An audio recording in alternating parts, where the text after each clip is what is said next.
जून 1987 लाहौर। सुबह का वक्त था। एक आदमी मस्जिद में नमाज पढ़कर बाहर निकला और घर की तरफ चलने लगा। तभी पीछे से पाकिस्तानी रेंजर्स की यूनिफॉर्म पहने दो आदमी उसके पास आए। उन्होंने पूछा, सर आप लंदन वाले अब्दुल खान हैं ना? जैसे ही उसने हाँ कहा, दोनों ने तुरंत पिस्टल निकाली और अगले ही पल उस पर लगातार गोलियां चला दी। कुछ ही सेकंड में वह आदमी जमीन पर गिर चुका था। मरने वाला आदमी कोई आम शख्स नहीं था। वह आईएसआई का एक बड़ा हैंडलर था जो लंदन में बैठकर भारत के खिलाफ टेरर नेटवर्क चला रहा था। और जो लोग उसे मारकर गायब हो गए वह असल में रॉ के कोवर्ट ऑपरेटिव्स थे। यह भारत का एक सीक्रेट मिशन था, ऑपरेशन हॉर्नेट। 1984 पेरिस के एक छोटे से कैफे में टीवी पर ब्रेकिंग न्यूज चल रही थी। इंदिरा गांधी की हत्या के बाद दुनिया भर के लीडर्स भारत जा रहे थे, लेकिन कैफे के कोने में बैठा आदमी टीवी पर ध्यान नहीं दे रहा था। उसके सामने कॉन्फिडेंशियल डॉक्यूमेंट्स पड़े थे। यह आदमी था रॉ का अंडरकवर एजेंट संजीव जिंदल। कुछ दिन पहले लंदन में उसकी मुलाकात एक ब्रिटिश इमिग्रेशन ऑफिसर क्लार्क ली से हुई थी। क्लार्क चुपचाप रॉ को जानकारी देता था। उसकी रिपोर्ट एक नाम पर केंद्रित थी, अब्दुल खान। रिपोर्ट्स के मुताबिक अब्दुल खान लंदन में बैठकर खालिस्तानी आतंकवादियों को आईएसआई के सीनियर ऑफिसर से जोड़ रहा था और हर मीटिंग के बाद पंजाब में एक नया आतंकवादी हमला होता था। एक और नाम बार बार सामने आ रहा था, बीएन संधू, एक खालिस्तानी ऑपरेटिव जो आईएसआई के डायरेक्ट कांटेक्ट में था। जिंदल ने तुरंत यह इंटेलिजेंस दिल्ली भेज दी। दिसंबर 1984, रॉ headquarter Delhi. Senior officer Anuj Bhardwaj ने रिपोर्ट पढ़ते ही एक ऑर्डर दिया, एजेंट जिंदल को तुरंत दिल्ली बुलाया जाए। सिक्योर रूम में मीटिंग होती है। भारद्वाज पूछते हैं, जिंदल तुम्हारा प्लान क्या है? जिंदल बिना झिझक जवाब देता है, सर अगर हमें आईएसआई के नेटवर्क को तोड़ना है तो सबसे पहले बीएन संधू को पकड़ना होगा। भारद्वाज कुछ पल सोचते हैं और फिर ऑपरेशन को ग्रीन सिग्नल दे देते हैं। इसी पल एक कोवर्ट मिशन जन्म लेता है, operation hornet. London intelligence phase. Operation को दो हिस्सों में बांटा गया। पहला फेज इंटेलिजेंस कलेक्शन। इसकी जिम्मेदारी थी क्लार्क ली और रॉ एजेंट मोहन पर। दूसरा फेज कोवर्ट एक्शन। इसका कमांड था संजीव जिंदल के पास। जल्द ही मोहन ने एक बड़ा ब्रेक थ्रू किया। उन्होंने अब्दुल खान के घर के माली तारिक सिद्दीकी को पैसे देकर अपना इन्फॉर्मर बना लिया।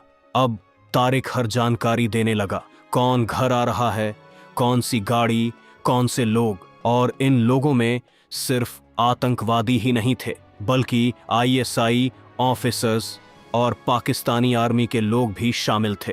तारिक ने बताया कि बीएन संधू और हरभजन सिंह अक्सर अब्दुल खान से मिलने आते थे। यह इंटेलिजेंस गेम चेंजिंग थी। London plan B.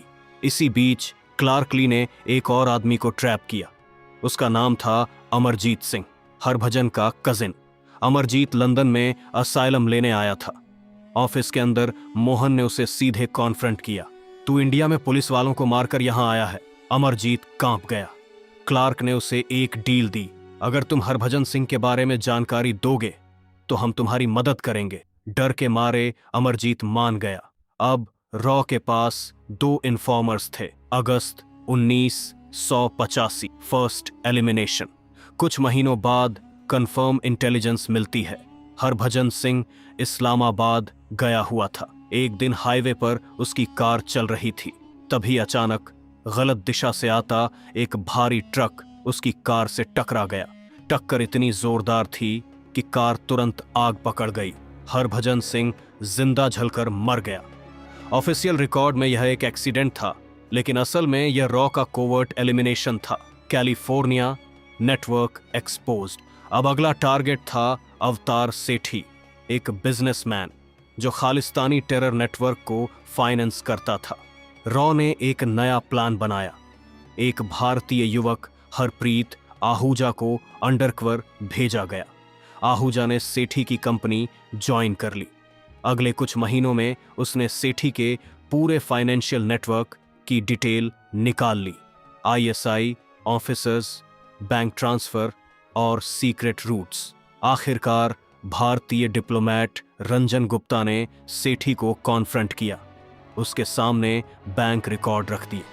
सेठी टूट गया और उसने सब कुछ कबूल कर लिया।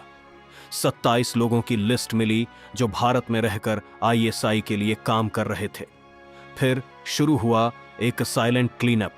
उनमें से 18 लोगों को कोवर्ट ऑपरेशंस में खत्म कर दिया गया। London big arrest. 1986 में ब्रिटिश सरकार को भी सबूत दे दिए गए।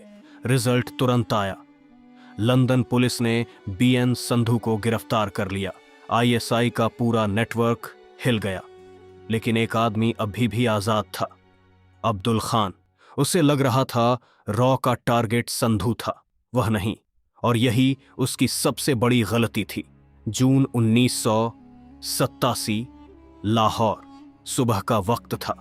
अब्दुल खान मस्जिद से बाहर निकलता है।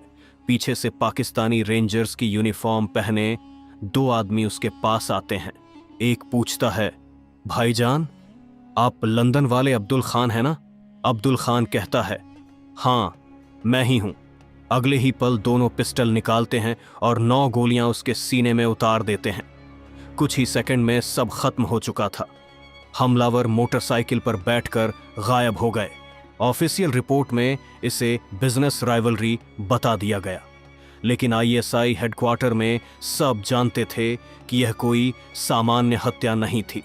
भारत की इंटेलिजेंस एजेंसी उनके घर में घुसकर उनके सबसे बड़े ऑपरेटिव को खत्म कर चुकी थी, और इसी के साथ खत्म हुआ रॉ का एक खामोश मिशन, ऑपरेशन हॉर्नेट।